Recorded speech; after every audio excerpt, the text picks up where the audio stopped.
السلام عليكم مشاهدي قناتنا الكرام. حكايات الأراضي الأسطورية والمدن المفقودة والكنوز المخبأة أعاقت أجيالا من المستمعين المتحمسين في كل مجتمع تقريبا على هذا الكوكب على مدار التاريخ. ومع ازدياد عدد المواقع الأسطورية على مر القرون زاد عدد المستكشفين العازمين على العثور عليها. كان الكثيرون منزعجين من رؤى الذهب والمجوهرات والكنوز المختلفة، بينما أراد آخرون ترسيخ أسماءهم في التاريخ. سعى البعض إلى قوى تتجاوز الإدراك البشري أو طريقا إلى الثراء التي بدا رائعا جدا لدرجة يصعب تصديقها، ومع ذلك كان لدى الآخرين فضول لحل لغز كان قد أزعج معاصريهم. وبينما أثبتت كل هذه الأشياء أنها محفزات قوية للبعض، إلا أنها أثبتت أيضا أنها مميتة. وفي حين أن العديد من الأشخاص الحقيقيين قد بحثوا عن هذه العوالم الغريبة، فقد الكثير منهم حياته بشكل مباشر أو غير مباشر نتيجة لذلك. واليوم في هذا الفيديو سنشاهد معا 10 أشخاص حقيقيين ماتوا وهم يبحثون عن أماكن أسطورية. 10. شعب النكسي. النكسي هم مجموعة عرقية تعيش في سطوح جبال الهيمالايا في مقاطعة يونان الصينية. يلوح في الأفق فوق المقاطعة جبل يولونغ الثلجي الذي يبلغ ارتفاعه 5600 مترا، والذي يشكل الجزء الأكبر من جبال يولونغ الأكبر في الشمال. يأخذ التلفريك السياح على ارتفاع 4500 مترا فوق مستوى سطح البحر، حيث يتم التعامل معهم بإطلالة واسعة على التضاريس المحيطة. في مكان ما في الزوايا والشكوك من هذا المشهد المتموج يزعم أنه مخفي كنز شانجريلا، والتي تم وصفها لأول مرة في رواية عام 1933. وليس من المستغرب أن يكون لدى شعب النكسي إغراء تقليدي خاص بهم حول كيفية العثور على كنز شانجريلا. ووفقا للأسطورة فإن الأزواج الشباب الذين ينتحرون بالقفز من جبل يولونغ الثلجي سيدخلون شانجريلا ويحصلون على السعادة الأبدية. وعلى ما يبدو واجه العديد على مدى العقود مصيرهم وهم يحاولون ذلك. 9. فيليب فون هاتن. كان فيليب فون هاتن المولود عام 1505 مغامرا ألمانيا وشخصية مهمة خلال استعمار الأمريكتين في منتصف القرن السادس عشر. انضم فون هاتن إلى فرقة مكونة من أكثر من 600 مستكشف تحت قيادة جورج فون شباير للعثور على الكنز المخفي في مكان ما في أعماق الغابة. قادتهم رحلاتهم الطويلة والشاقة بين عامي 1535 و 1538 إلى منابع نهر جابورا بالقرب من خط الاستواء، لكنهم لم يعثروا على أي كنز. توفي فون شباير في عام 1540 وتم ترقيته لاحقا إلى رتبة نقيب عام لفنزويلا. واصل فيليب فون هاتن بحثه في أغسطس عام 1541 مع فرقة صغيرة من الفرسان، وسرعان ما واجه مجموعة كبيرة من سكان أوماغوا الأصليين واشتبكوا في معركة معهم وأصيب بجروح خطيرة. وبعدها عاد هو والقليل الذين نجوا، وكان ضعيفا من الجوع والمرض وجروح الحرب، فتم أسره وقطع رأسه من قبل الفاتح الأسباني خوان دي كارفاخال. 8. روبرت ريستل. ذهب روبرت ريستل إلى جزيرة أوكا الغامضة في عام 1959 بعد أن سمع عن كنز قرصان أسطوري مدفون هناك.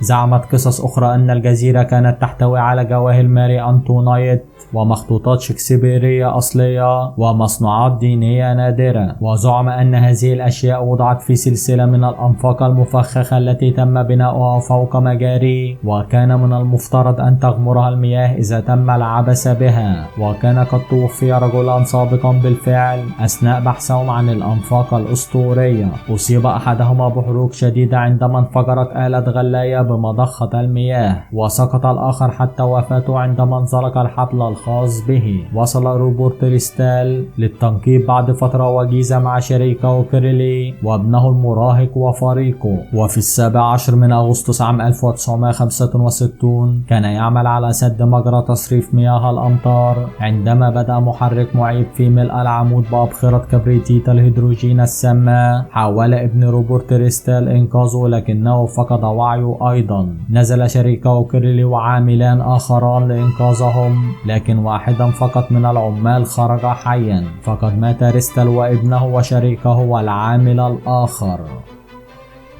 7. دييغو دي أورداز.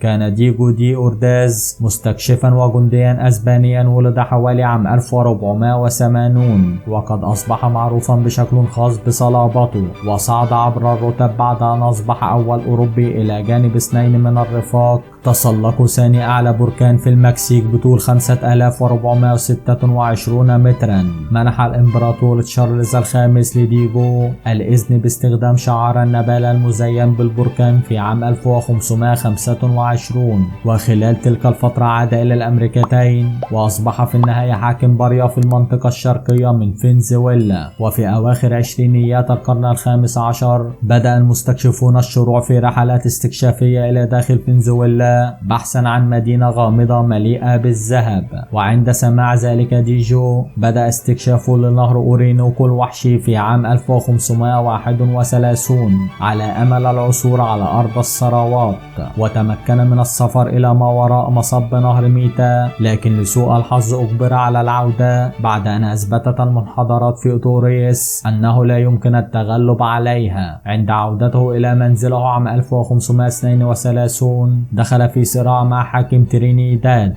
وسجن وتوفي بعد فترة وجيزة ربما بسبب التسمم. 6. ريتشارد إي بيرد.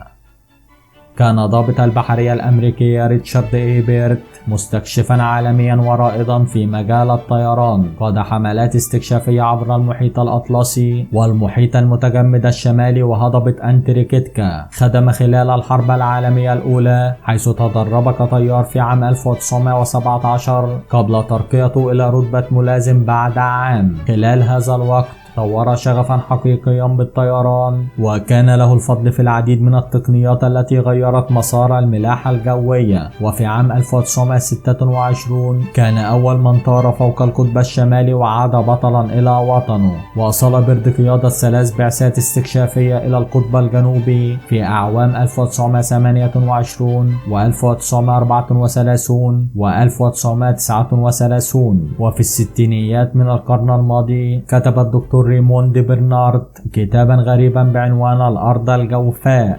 زعم أن القطبين بمثابة مداخل لعالم تحت الأرض مليء بالقارات والسكان غير المكتشفة. لقد دعم هذا الادعاء بحقائق حول كيفية ارتفاع درجة حرارة القطبين عن المناطق التي تصل إلى 1600 كيلومترا، وكيف تطير الطيور الاستوائية شمالا في فصل الشتاء.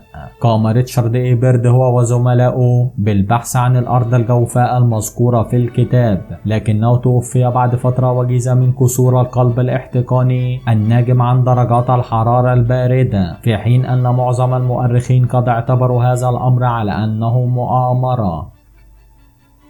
5. السير والتر رالي. كان السير والتر رالي كاتبا وشاعرا وجنديا ومستكشفا إنجليزيا، ويعتبر أحد أشهر الباحثين عن الكنوز في التاريخ. ولد في عام 1552 في إنجلترا، وبدأ رحلاته إلى العالم الجديد عام 1578. وبحلول عام 1594 وصلت إليه أنباء عن مدينة الذهب بعيد المنال في مكان ما في جنوب أمريكا. وفي عام 1595 انطلق مع مساعده أنطونيو دي بيريو بحثا عن بحيرة بريم الأسطورية في مرتفعات غيانا. وفي النهاية عاد فارغا في مارس عام 1603، فألقي القبض عليه وأمضى السنوات 13 التالية في السجن في برج لندن، ولكن أطلق سراحه عام 1616 وسمح له بالعودة إلى غيانا ثانية لمحاولة العثور على الكنز. وفي هذه المرة اصطحب معه ابنه والت وصديقه القديم لورانس كيميس. وفي وقت مبكر من الرحلة أمر الملك جيمس رجاله بمهاجمة السير والتر رالي، مما أدى إلى وفاة ابن والت، وعاد رالي إلى إنجلترا ثانية. 4. برسيفوس يت.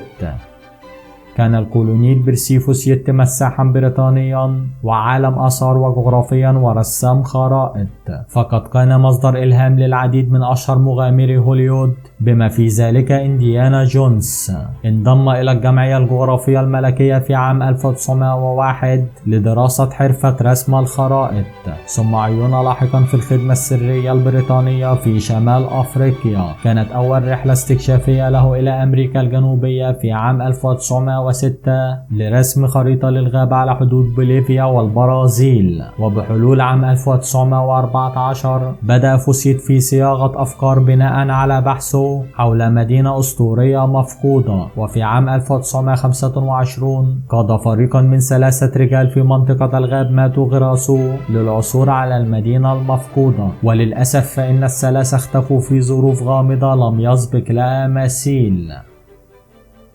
ثالثا، خوان بونس دي ليون.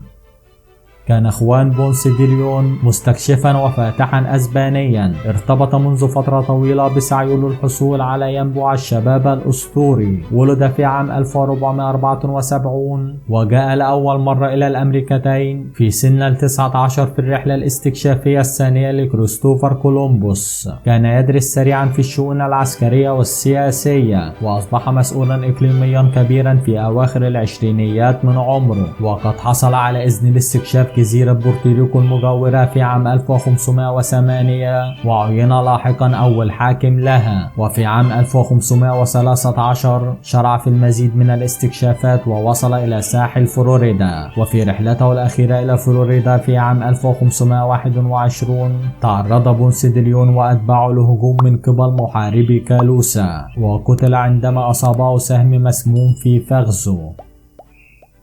ثانيا، أودولف روس. كان أودولف روس طبيبا بيطريا في الساحل الشرقي يعمل في مكتب تربية الحيوانات بوزارة الزراعة الأمريكية، وكان مستكشفا هاو مهووسا بأحد المواقع حيث كانت تمتلك ثروات جاكوب وولتز المخفية في القرن ال19. حصل روس على بعض الخرائط التي يبدو أنها تشير إلى أن موقع المنجم كان في منطقة صحراء بريغو في مقاطعة سان ديغو. وفي عام 1914 توجه روس وابنه إلى كاليفورنيا بحثا عن الثروات، ولكنهما رجعوا كما ذهبوا ولم يجدوا شيئا. وبعد 5 سنوات عادوا مرة أخرى، وأثناء البحث سقط روس من واد شديد الانحدار مما أدى إلى كسر عظم الفخذ، مما أدى إلى تعرج دائم. انطلق روس بمفرده مرة أخرى في عام 1931 مع خريطة جديدة، لكنه اختفى بعد ذلك دون أن يترك أثرا. وفي الشتاء التالي تم العثور على جثته بها ثقوب في الجمجمة، ولم يتم العثور على الخريطة معه. وقد يكون روس أشهر رجل مات بحثا عن هذا الكنز، لكن بعض المصادر تقول أن أكثر من 500 مستكشف قد انضموا إلى مصيره. 1. فرانسيسكو فاسكيز ديو كورونادو. ولد فرانسيسكو فاسكيز ديو كورونادو عام 1510 وكان مستكشفا اسبانيا واصبح حاكما لنيو غاليسيا. وخلال هذا الوقت بدأ يسمع حكايات عن المدن الذهبية ال7 في سيبولا، والتي كان من المفترض أنها تقع في الشمال على طول المحيط الهادئ وشوارعها مرصوفة بالذهب. وفي عام 1540 قام بتنظيم رحلة استكشافية مكلفة للغاية تتألف من مئات من الأسبان والشعوب الأصلية. عبر الكثير من التضاريس المجهولة في أمريكا الشمالية، وبين عامي 1540 و 1542 انطلق كورونادو من المكسيك عبر أريزونا الحديثة ونيو مكسيكو وتكساس وكانساس. وفي يونيو عام 1540 صادف ما اعتقد أنه أول مدينة في سيبولا، ومع ذلك اتضح أنها بلدة نائية والتي قاومهم سكانها بشدة. ولم يجد فرانسيسكو سوى القرى الأصلية النائية بدلا من مدن الذهب. وعندما عاد إلى المكسيك تم تلطيخه بتهمة عدم الكفاءة وأجبر على الإفلاس. توفي أخيرا عام 1554 بسبب مرض معدي. وعلى الرغم من كل هذا ينسب إلى كورونادو ورجاله كونهم أول أوروبيين اكتشفوا جراند كانيون ومصب نهر كولورادو. شكرا لكم مشاهدي قناتنا الكرام، وإلى اللقاء.